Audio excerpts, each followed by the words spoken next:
This is the place of release.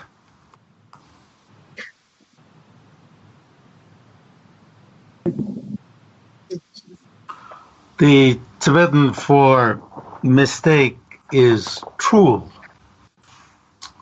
The Tibetan for release is tro. So these are put together as trul tro. Trul tro. And Khetsun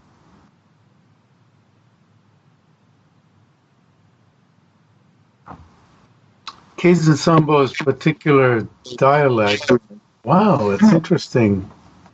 Some things that I haven't thought about are not right there. He's from Yakde. And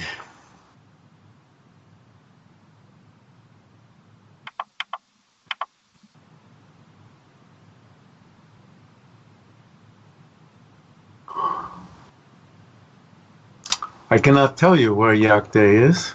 It's not a secret. Not big. I can't. It's the reason why I can't tell you is not because it's a secret. It's because I don't remember.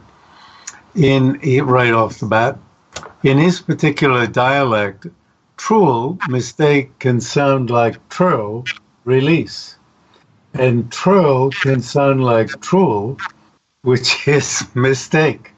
So, but because trul-tro, when they're used together, mistake necessarily comes first.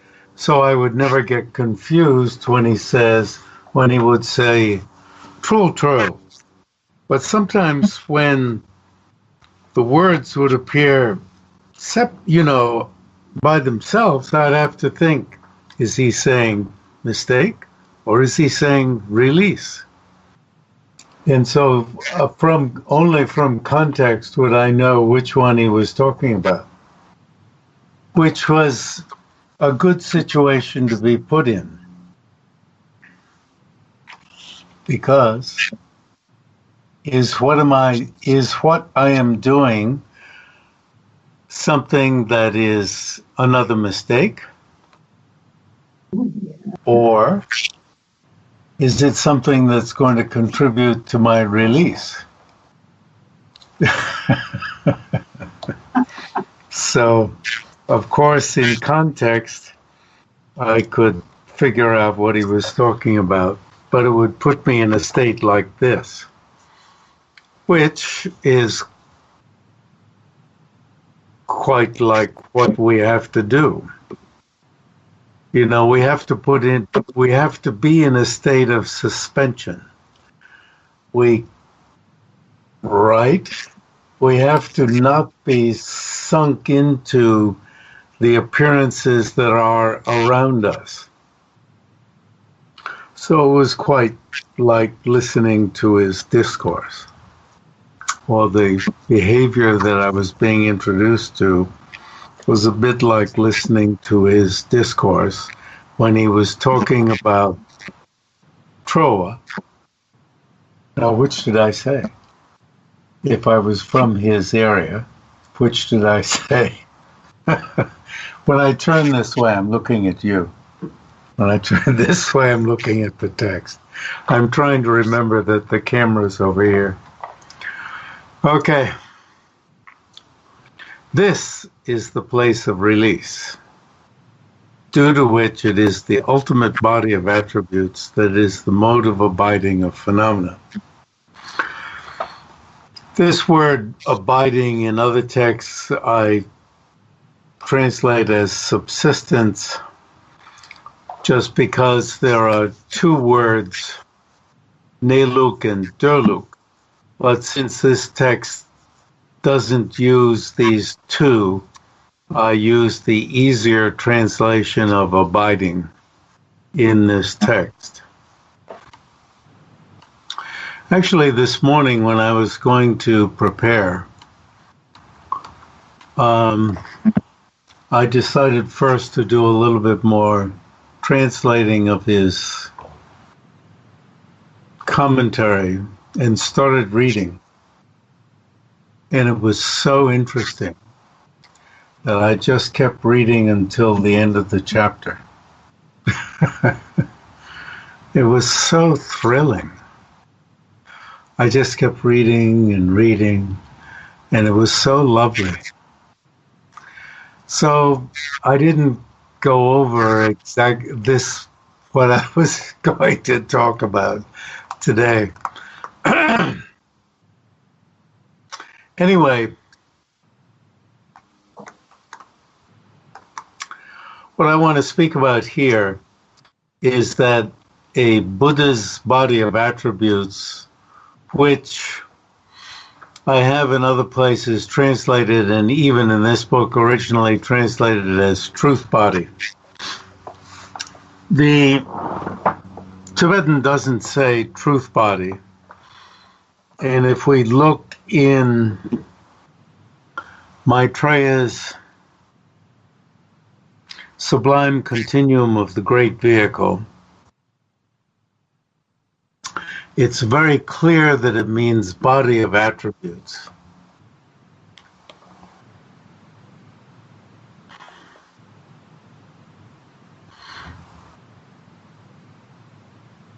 And since this particular teaching puts great emphasis on of the many texts that it emphasizes, Maitreya's Uttara Tantra, which is not a tantra, but sublime continuum.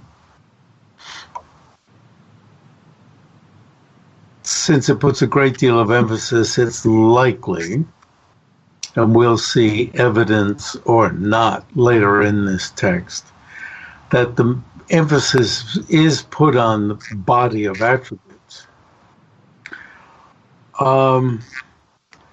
But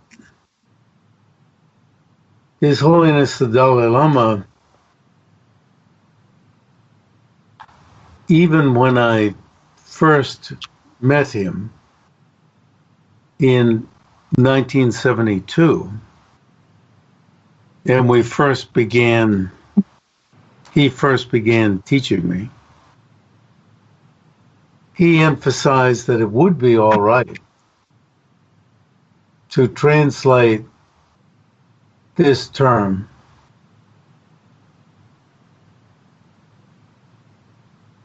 chögu, this word chö, instead of as, like, he didn't say instead of as body of attributes, but what he meant was truth as truth. Why? Because it's the supreme of true paths. And therefore, truth would be could be suitable. You know, he was stretching the meaning. So truth, it is the supreme, let's see, the truth body, so to speak, or body of attributes, has two parts. The pristine wisdom, and so that pristine wisdom is the supreme of true paths. The paths having largely to do with wisdom. So what's the supreme wisdom? The pristine wisdom of a Buddha. And then the other side of it is a nature body, which is the supreme true cessation. So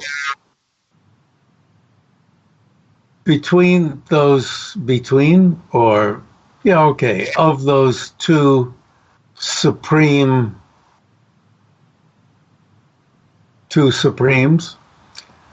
the supreme true path and the supreme true cessation. These are the two divisions of a Buddha's Dharmakaya. So to translate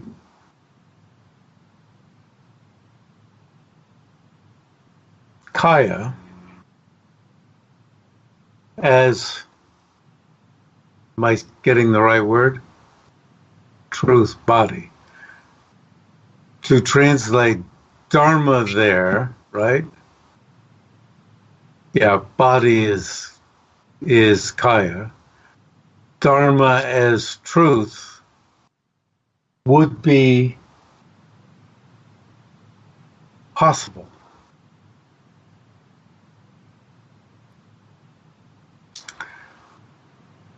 Body, he didn't talk about body at that point, but it's very clear from many texts that body means collection, much as we speak about a person's body of work. That's a collection of works. So it's a collection, but if we get back to Maitreya's text, a collection of attributes, body of attributes. So His Holiness had followed how we were translating terms at the monastery in New Jersey and probably elsewhere. And so if I exercise my imagination, he probably thought, why are they translating Chirgu, Dharmakaya, as truth body? And being the brilliant person that he is, he ferreted out a justification for doing that.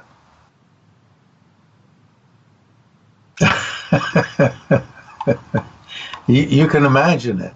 I mean, he really had to work on it to come up with this justification. And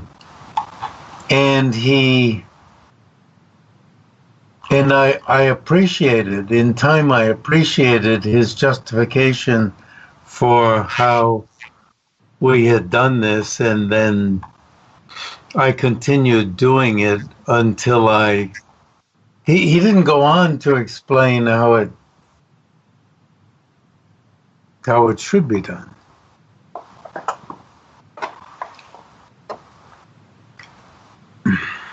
You know, how one would have expected it to be. Chur here means attributes.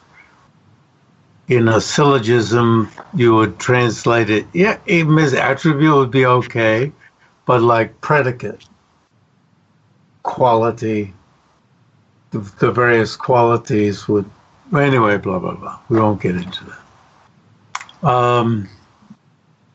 And then the nature body is twofold: a naturally pure nature body. What Giant Sheba says, there's some difference of opinion, is the emptiness of the wisdom, the Buddha's pristine wisdom. So it's the emptiness of the omniscient mind, but it's the emptiness of the mind.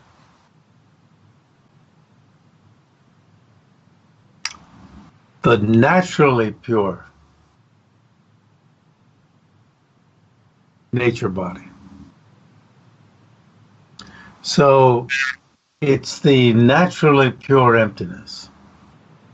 So that emptiness, even we have.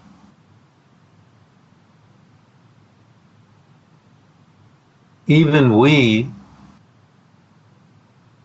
unless you're pulling my leg.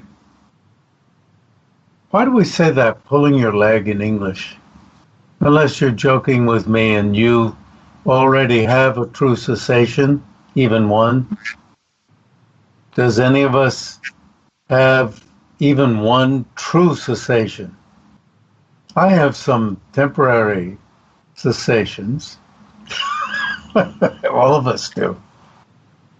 So I say pulling my leg is you may have any number of true cessations, or maybe even our Buddhas, and you've come to this meeting, in other words, pulling my leg, kidding me, and in time you'll ask me some questions to lead me on, to make me figure out some things that I haven't been able to figure out.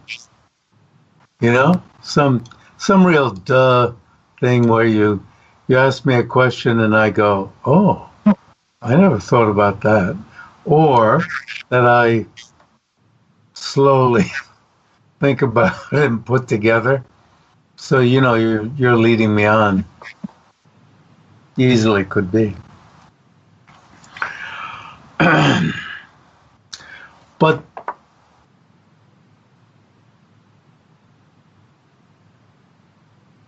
that naturally pure emptiness of a Buddha's mind and the naturally pure, even it's called nirvana, of our minds,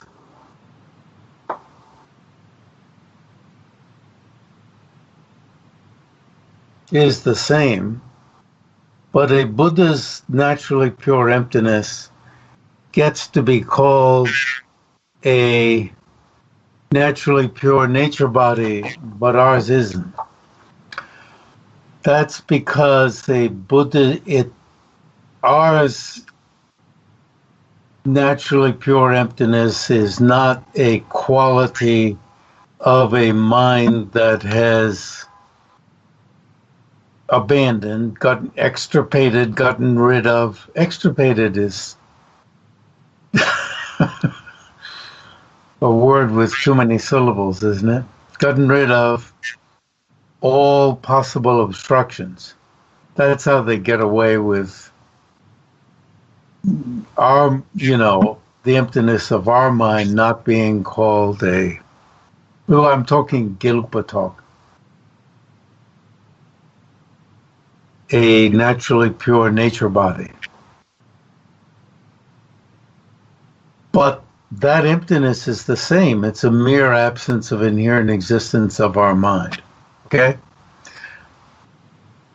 Are you getting the fragrance of the reason why I'm bringing this up?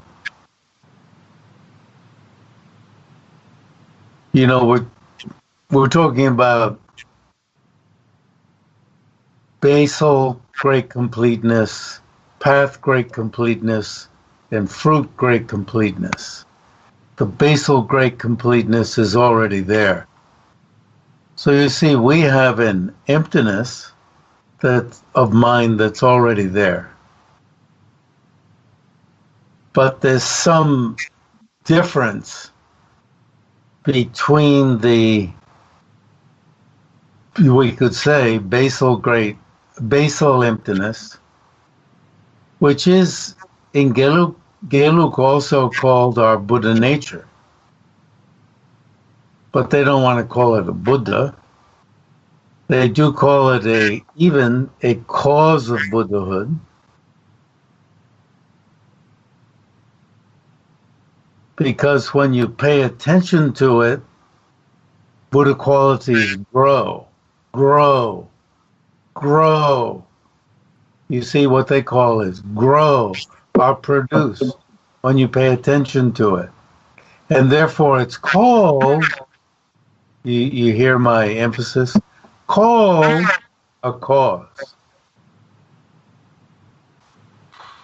In Nyingma, it's called Ying, the basic meaning of yin is element. Element means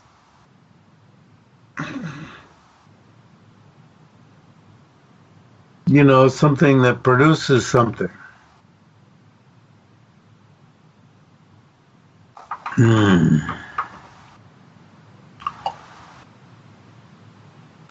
And a nature body pure of adventitious defilements. You see, when you get rid of all defilements, then you have a nature body as a Buddha, pure of these adventitious defilements. Why are they called adventitious? Because they don't exist in the very nature of the mind. Even if the defilements are caused, they don't exist in the nature of the mind, in the very substance, so to speak, of the mind. In that sense, they're adventitious. So I think all the rest of this note,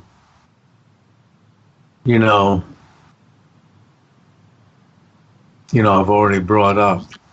Now, what I wanted to add to this is that Nagarjuna, there's a quote somewhere in Chandrakirti's illumination of Chandrakirti's thought, which I made one attempt to look for and couldn't find, where he says that this Buddha nature, this emptiness, gets better and better as you progress in the path. How can the emptiness of something get better if it's permanent? Well, it can be said to get better, much as it's said to be like a cause. You see, emptiness is like a cause in the sense that meditation on it produces the attributes of a superior. So that means somebody who has directly perceived emptiness. The Bodhisattva grounds produce quality. That's because by paying attention to or meditating on emptiness produces an increase of attributes. So it's not that emptiness produces attributes, but that meditation on emptiness produces attributes. So another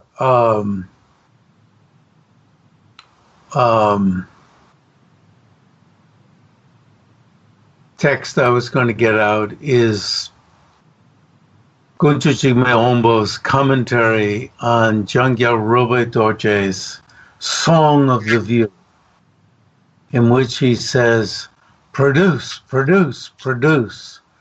And he's making fun of Nyingmas, who find these qualities. Instead of producing these qualities, one actualizes the qualities that are already present,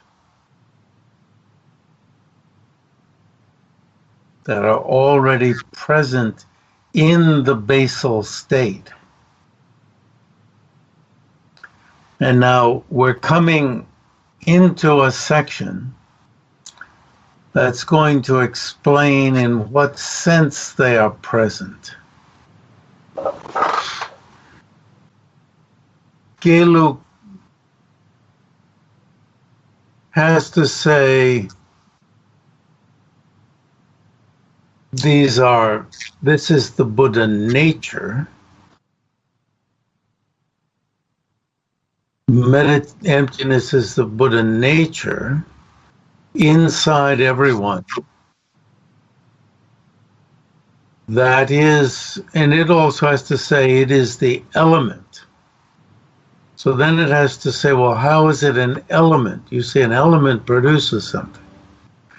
Well, it produces something in the sense that meditation on it produces these qualities. Okay.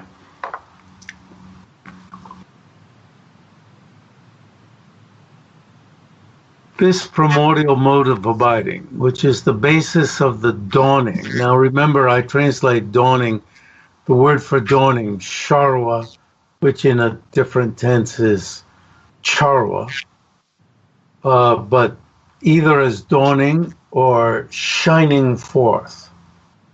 Shining is not necessarily the shining of something wonderful.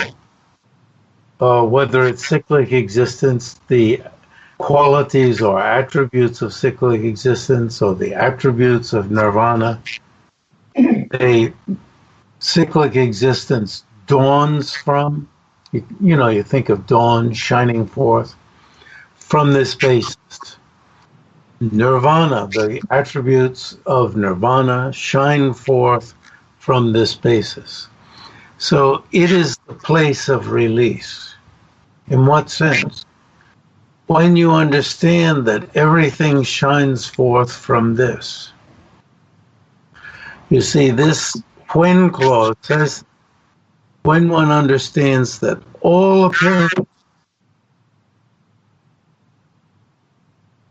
appearances of what? Of cyclic existence and of nirvana. But nirvana is not just some one thing, all the attributes of nirvana. Dawn from within this basis. You see, earlier there was some talk about dawn from and within this basis. Hence, they are called basal appearances, shinam. Being released to the Buddha ground means that when basal appearances dawn, by mere knowing them as basal appearances, one becomes released. We don't know them as basal appearances. We don't know them as, we just get sucked into them.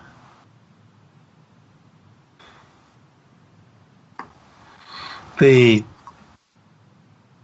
book that was published last spring of the Dalai Lama's commentary on the three keys that so many Nyingma Lamas have given commentaries on and published books, has a very nice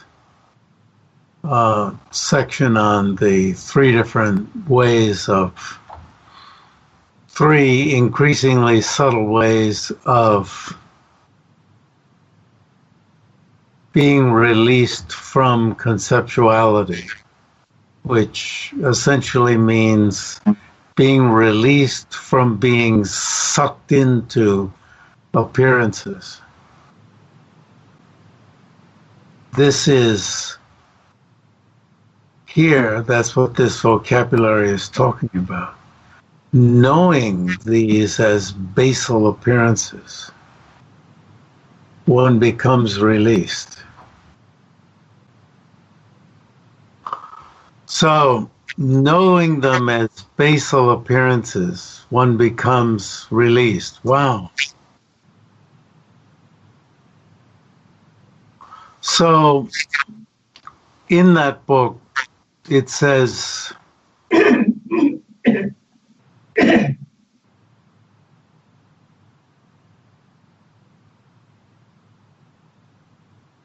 like when you're meditating to know when thoughts appear, to notice notice, oh, that's a thought, which stops you from going with the thought, being sunk into the thought. That's a thought.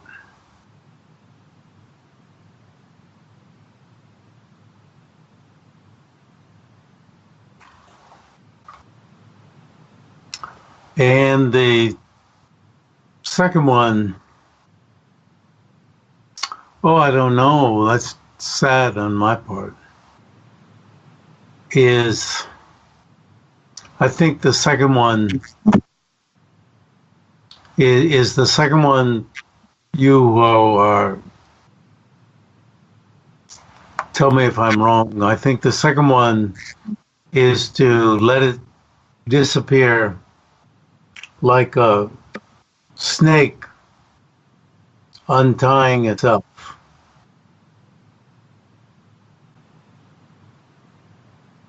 What's the third one? Is the snake untying? You know, a snake, if you tie it up, you know, you got to be somebody who's not afraid of it. But this is not saying to tie yourself up with conceptual thought and then let it untie itself. But if a snake got all tangled up, it will untie itself.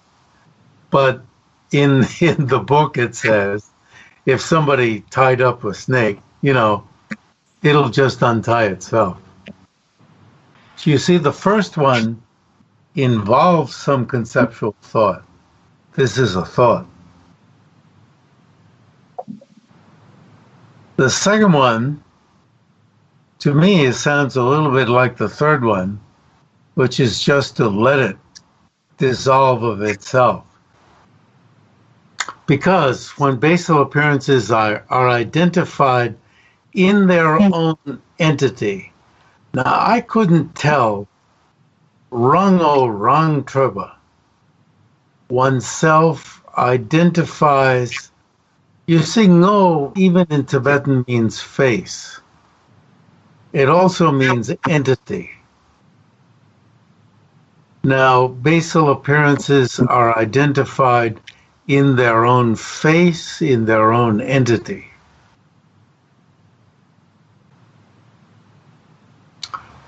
Now, that includes really your own yourself, because yourself is one of these appearances. But it's also talking about other appearances, any appearance. So you are identifying your own face, you know, your own identity, your own actuality.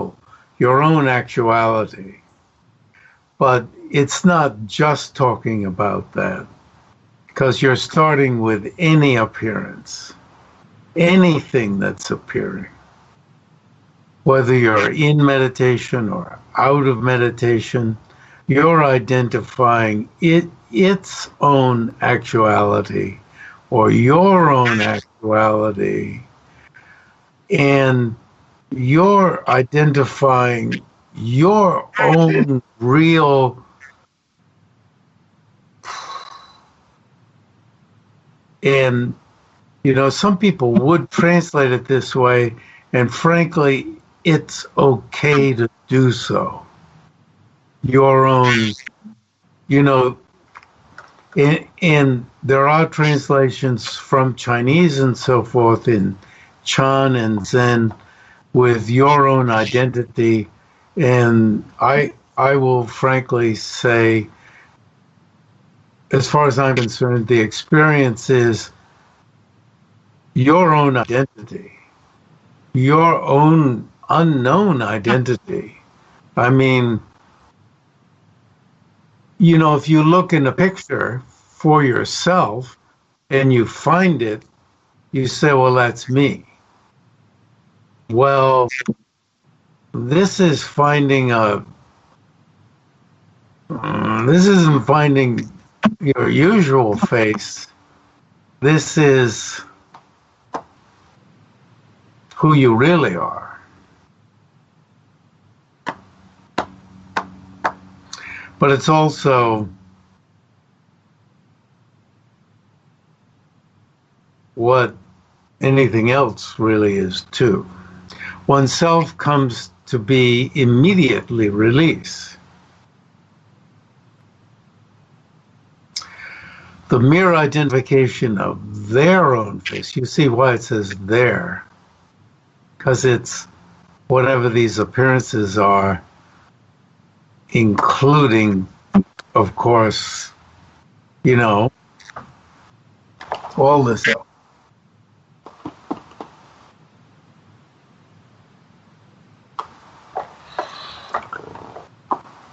Oh, the first is like, yeah, well, you'll have to read the book. It's very rich. John Book says it's like passing by a person and, you identify, or in a big group, and there's an identification. His Holiness talks about these three twice in that book. He brings this topic, which has its own place in the third key, but he brings it into the second key, really because there's no way you can talk about the second key at any length without bringing the topics of the third key into the second key. The first key is to identify innermost awareness. The second key is to make it continual. Well, how can you make it continual without having some techniques to do so? That's how the topics of the third key, which are to notice conceptuality and have techniques to get rid of it, to lessen it, bring these techniques into the second key. So he brings it up twice. One nice way that he brings up later is if in a huge crowd there's a friend, and even a picture, and you learn to identify the friend, then later you can pick the friend out of the crowd. That's not actually to do with conceptuality. That's to identify innermost awareness.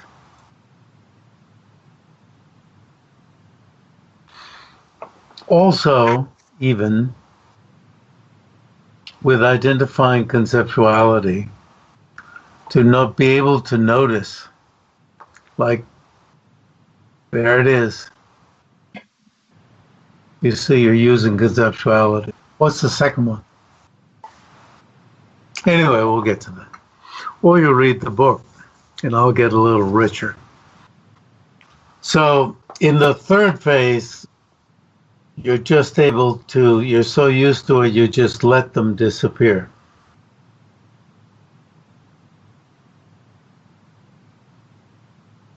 So the mere identification of their own face, their own entity, is called by the term release.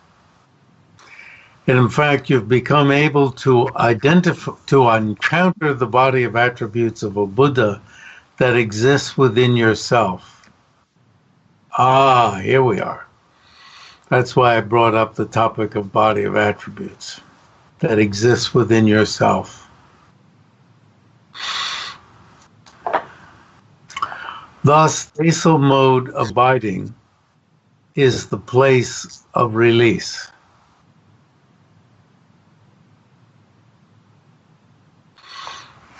And the sentence goes on, so we have to read back. This is the place of release, due to which the ultimate body of attributes due to which it is the ultimate body of attributes that is the mode of abiding phenomena.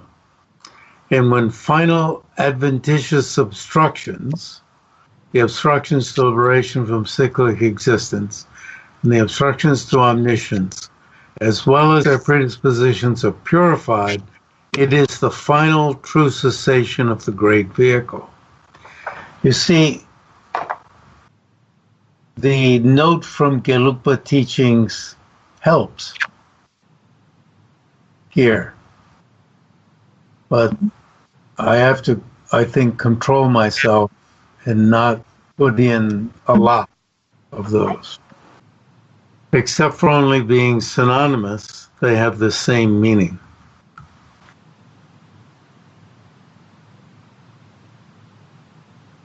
In that final place, what time are we running into? Yeah. That is the exalted thought of the mode of abiding. There is no duality of mistake and release. Now that's going to come up later.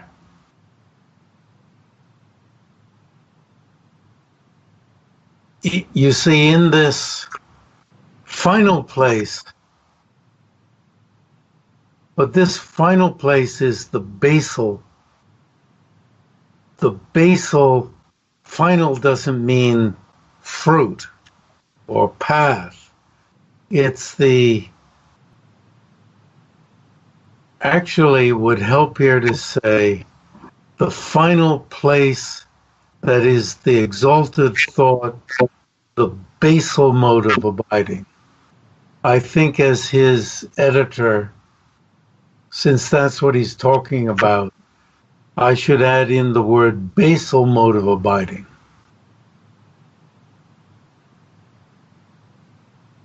Because that's going to come up a lot later, that there's no duality of mistake and release. In that one,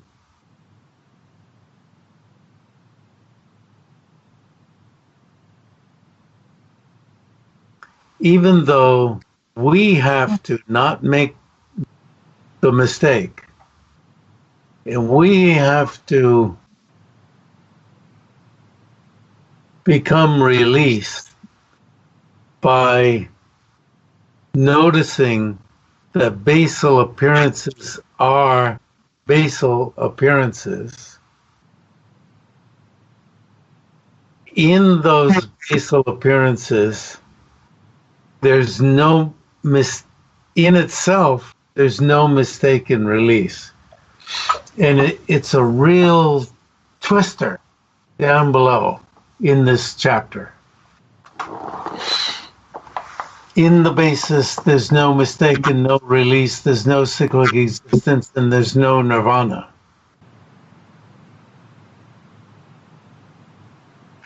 From the perspective, I'm halfway down his comment, of the exalted thought of the mode of abiding, there is none of the mistakenness of ascension being in cyclic existence due to mistakenness, due to mistaking the basis, nor any release.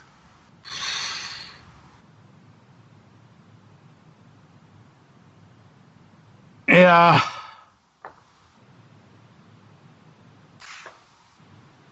This inconceivable reality. Oh, yeah. Okay, we should stop at the beginning of that paragraph. In that final place, that is the exalted thought. Now it reads of the basal mode. Okay. And now he begins the topic of, it's a new launch pad. Very getting to another core topic. So next time I'll set up the video camera. Maybe today I'll have to put it somewhere on one of the three desks. So and I even didn't get to why I was putting up this picture on this screen. Yume Kensung Awan Langdon. He became the abbot of what I call the Tantric College of Lower Lhasa. Actually, Lower doesn't refer to that. I didn't remember all of what Locho Rinpoche told me the Tantra College used to be way far from Lhasa, and it was somewhere that was low. And I don't know why that was low relative to something else. And it was not Lower Lhasa. I will, as a conclusion to today, I will add that when I first went to Lhasa, I was walking by a road, somewhat fairly near the downtown, we could call it public temple, the Jokang, fairly near. And I thought, oh, Gyume, the Gyume temple is down there.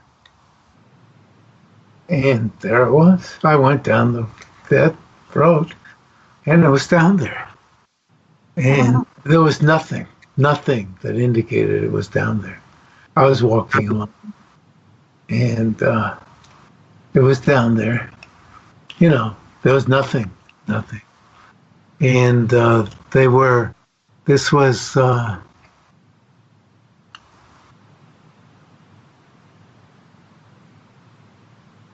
I guess, I forget. My first of 5 trips to Lhasa. And they were constructing huge statues, and with huge gawa pole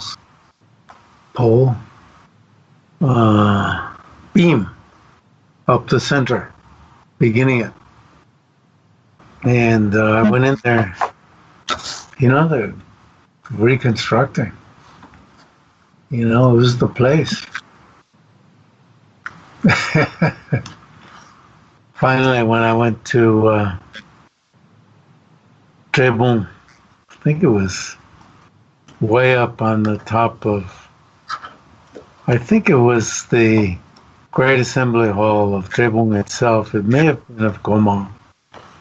He was from Gomang. And met someone whose teacher had mentioned him. And I thought, oh my gosh, he was my teacher, direct teacher. And here was somebody whose teacher mentioned him. And I had the fortune of his being my direct teacher. So you see, he was a memory by then of an indirect teacher, My gosh. Anyway, next time, bye-bye.